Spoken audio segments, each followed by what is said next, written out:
Et bonjour et bon lundi.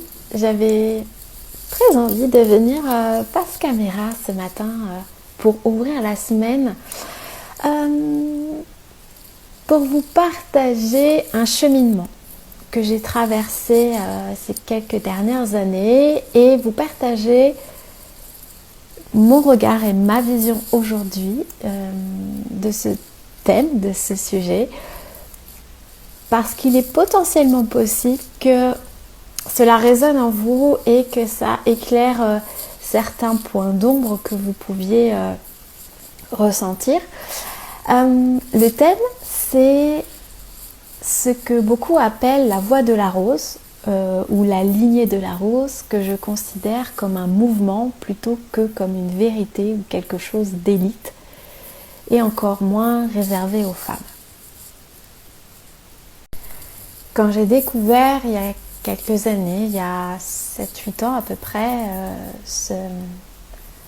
cette pratique, ce dénominateur, la voie de la rose, les premières images, les premiers propos que j'ai pu entendre, c'était de voir des femmes habillées de drapés rouges, un peu à la déesse grecque, avec des roses rouges, en cercle, très solennel,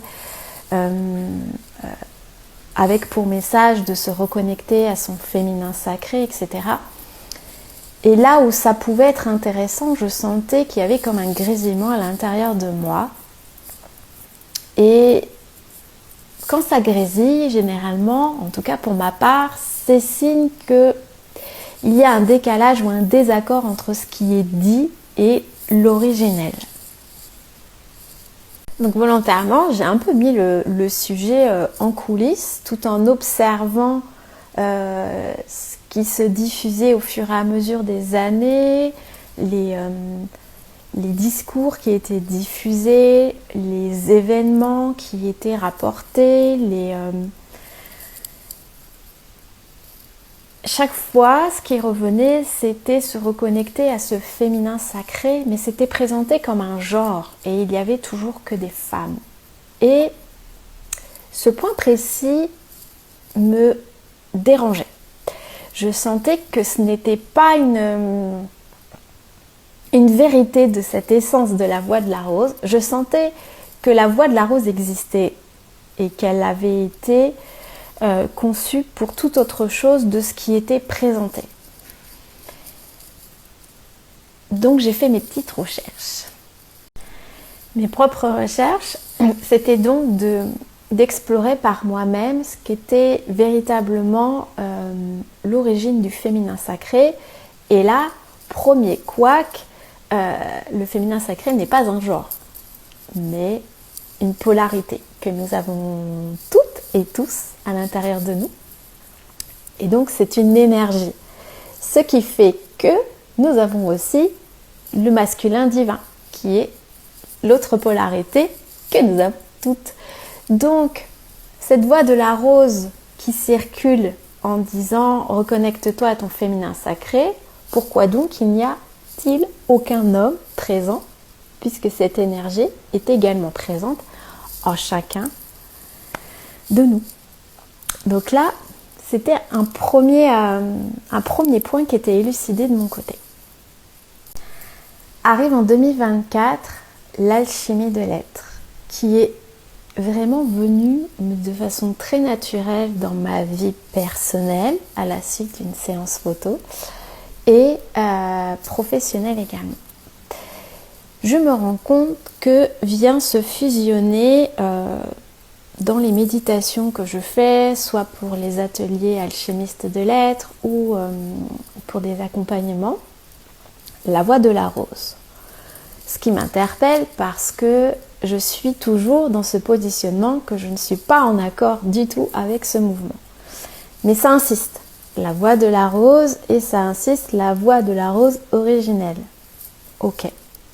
Je me dis ok, j'entends, et donc je laisse cette énergie vraiment entrer dans l'alchimie de l'être et voir un peu ce qui va se présenter et quelle compréhension je vais.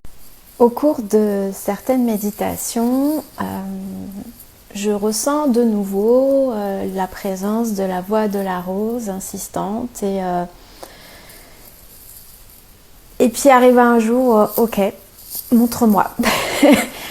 Montre-moi qui tu es dans ton originel et voilà, que je découvre et que j'ai la compréhension. Et donc ça me montre l'image de la Terre, notre chère planète, et ça me montre son cœur, son centre, qui pulse. Et au fur et à mesure que je porte mon attention en fait sur cette pulsation, je vois comme une géométrie de la rose qui vraiment suit la pulsation et est vraiment en fusion. Et à ce moment-là, j'ai la compréhension du lien entre l'alchimie de l'être et cette voix de la rose qui se montre être au cœur, au centre de la Terre. Et je vois cette union, cette unité. Et donc je comprends que l'origine de la voix de la rose n'est pas liée à la femme, mais à l'unité de tout être, de nos polarités, et qu'elle vient aussi rappeler qu'il fut un temps où hommes et femmes vivaient vraiment avec l'unité de leur polarité et non la séparation et tout ce que l'on vit actuellement, en tout cas dans notre société. Donc là, j'ai eu comme un grand waouh, ok, là ça me parle. Et une synchronicité en amenant une autre, je tombe pleinement par hasard sur un livre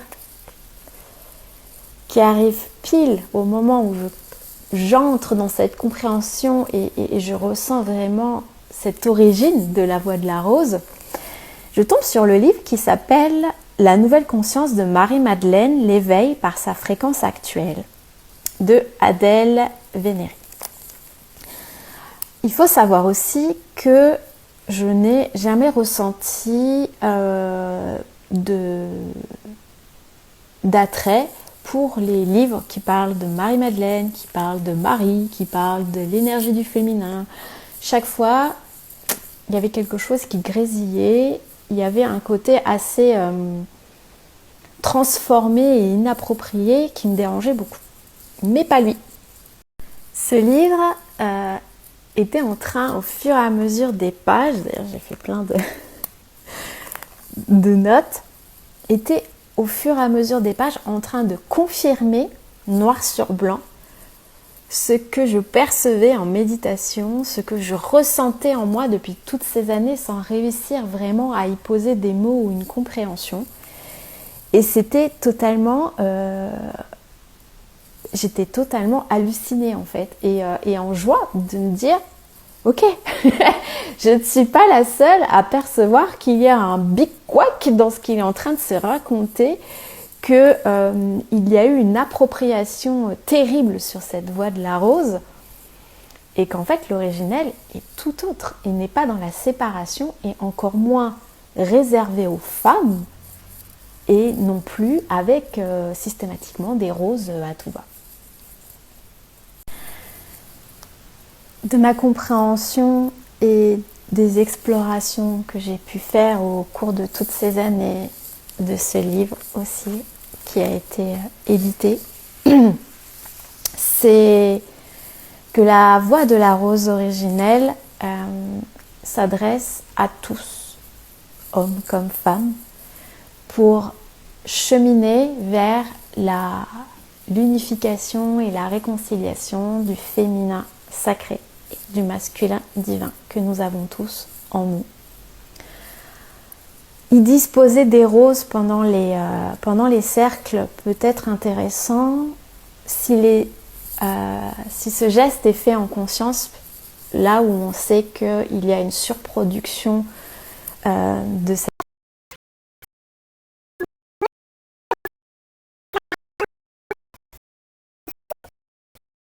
et ça rejoint aussi grandement ce que j'avais partagé en story cet été, notamment mon regard plus ou moins agacé, mais plutôt en alerte sur ce qui est diffusé de la spiritualité et de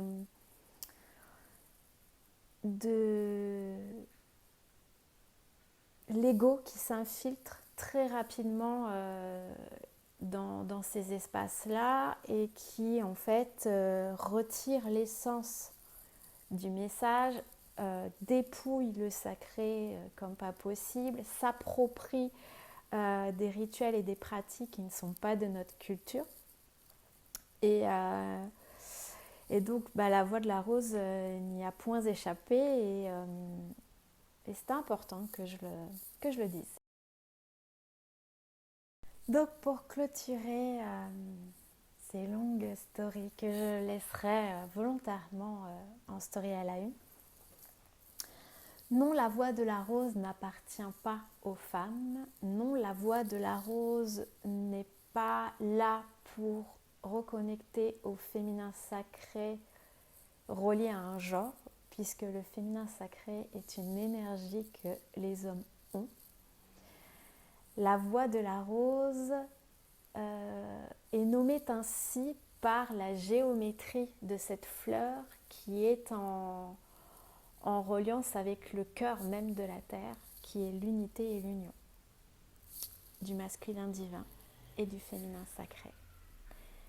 C'est quelque chose que je transmets en alchimie de l'être et que j'ai aussi mis un peu de temps à pouvoir nommer et dire ouvertement et publiquement aussi ici.